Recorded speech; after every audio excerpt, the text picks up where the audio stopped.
Inspirasi akhir pekan kali ini menghadirkan kisah pengrajin keramik dari Kabupaten Purwakarta, Jawa Barat. Iya, di mana selain bisa membeli aneka keramik dengan harga yang terjangkau, kita juga bisa melihat dari dekat proses pembuatan keramik para perajin ini.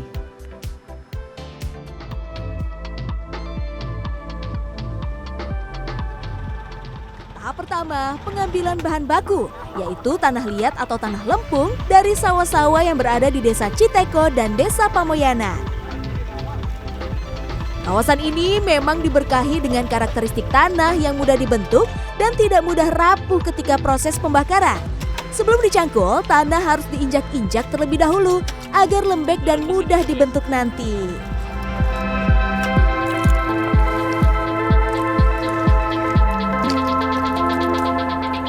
Aduh, nggak bisa. Udah berat bawa ini, udah berhasil. Tapi kaki saya nggak bisa digerakin. Pak Titi, Pak berat. Bentar, Pak. Nah, satu lagi.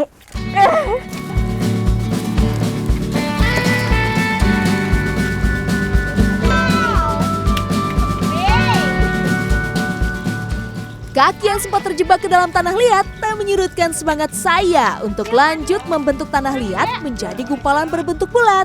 Seperti ini nih. FYI, masing-masing gumpalan tanah liat ini beratnya mencapai 6 kg.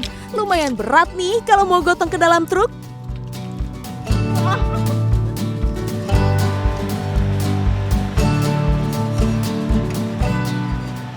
Tanah yang baru saya ambil harus diolah terlebih dahulu agar homogen dan mudah dibentuk.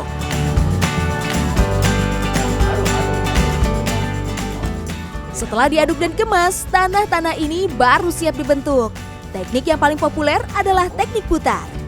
Teknik ini memiliki tingkat kesulitan tinggi karena memerlukan keterampilan jari-jari dalam membentuk keramik. Menurut perajin keramik, teknik putar memiliki nilai jual yang tinggi. Saya akan didampingi salah satu perajin di sini, yaitu Pak Asep Supriyatna. Nah, ternyata cara memegang kain yang udah diberi air ini ada tekniknya. Jadi harus 3 jari di belakang seperti ini, kemudian membuka satu telunjuk di sini yang berfungsi nanti untuk menekan bagian tengah dari tanah liat ini sebelum dibentuk. Untuk menjepit. Coba, Pak. Gimana? Selain butuh konsentrasi penuh saat memutar meja, saya pun juga harus hati-hati saat menuangkan air ke tanah liat. Harus bisa menakar apakah teksturnya sudah tepat atau belum. Jika sudah yakin dengan takaran airnya yang pas, sekarang barulah perajin mencetak pinggiran tanah liat ini agar memiliki variasi bentuk. Nah, setelah selesai dibentuk dan terlihat seperti cangkir, saatnya diangkat dari meja putar. Angkat menggunakan senar ya, agar tidak rusak.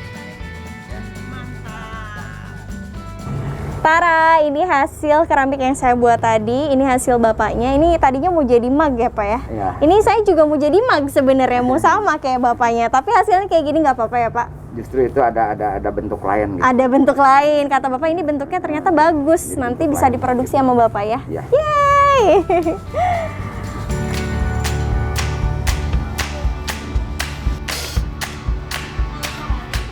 Selain teknik putar yang saya coba, ada pula teknik lainnya, yaitu teknik cetak dengan menggunakan mesin cetak manual. Saya juga mau mencoba teknik yang satu ini.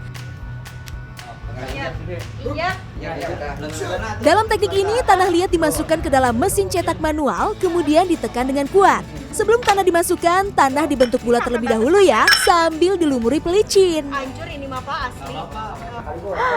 Ah, nggak bisa Pak, dia ternyata rapuh. Aku coba ngangkat. Pak malah ngancurin yang ini. Ya maaf ya Pak. Hancur semuanya sama aku. Saya kira hanya dengan menekan tuas, keramik jenis pot bunga ini bisa langsung terbentuk. Ternyata tidak semudah itu loh. Saya coba lagi deh. Mudah-mudahan kali ini berhasil ya. 1, 2, 3. Jatuh. Kenapa Pak? Terlalu licin ya? Yah, gagal lagi. Tapi saya tak kehilangan semangat. Saya masih mau mencoba lagi. Tanah liat yang gagal tadi saya bentuk bulat lagi dan saya cetak kembali.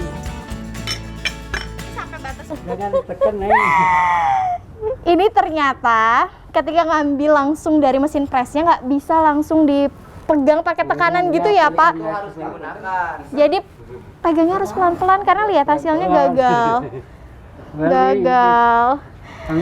Jatuh. Bikin lagi apa ya? Nggak apa ya, yuk bikin lagi. Ini adalah percobaan keempat saya. Belajar dari kesalahan, saya tidak akan menambahkan pelumas terlalu banyak. Saya akan menekan tuas dengan sekuat tenaga dan saya akan berhati-hati melepas pot bunga dari cetakan. Yeay, berhasil! Nah, dari hasil mesin press ini atau dengan menggunakan teknik press dalam 1 menit bisa menghasilkan 1 pot bunga seperti ini. Sementara dengan menggunakan teknik putar untuk menghasilkan 1 pot bunga seperti ini membutuhkan waktu 10-15 menit. Kita lanjut sini ya Pak. Setelah pembentukan tanah liat, kini saatnya penjemuran. Keramik tidak dijemur di bawah sinar matahari langsung ya, tapi hanya dengan diangin-anginkan selama kurang lebih seminggu hingga mengeras. Menjemur di bawah sinar matahari langsung dikhawatirkan dapat membuat keramik retak. Jika sudah dijemur 1-2 malam, keramik dapat diukir bermacam-macam motif.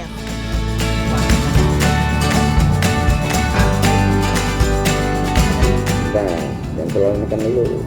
Aduh. Enggak ini. Enggak nemu. Jadi ketika membuat pola toreh ini, ketika kita menekankan pensil ke sini, jangan langsung menekan terlalu kencang, tapi pelan-pelan terlebih dahulu dan pastikan titik awal ketika kita membuat pola ini bertemu dengan titik akhirnya sehingga bisa membentuk lingkaran yang sempurna. Hasilnya sih tadi saya sempat gagal, tapi nggak apa-apa, saya mau coba lagi ya Pak ya? Boleh. Boleh, coba lagi. Ketika membuat dekorasi, pastikan memperhatikan posisi tangan agar tidak menyentuh bagian lain dari keramik.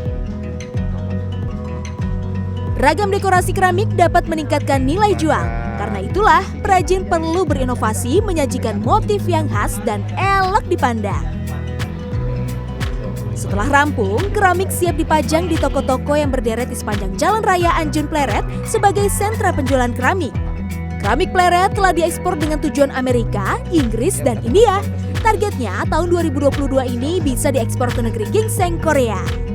Rizka Rizlia, Rusman Rusmana, Kabupaten Purwakarta.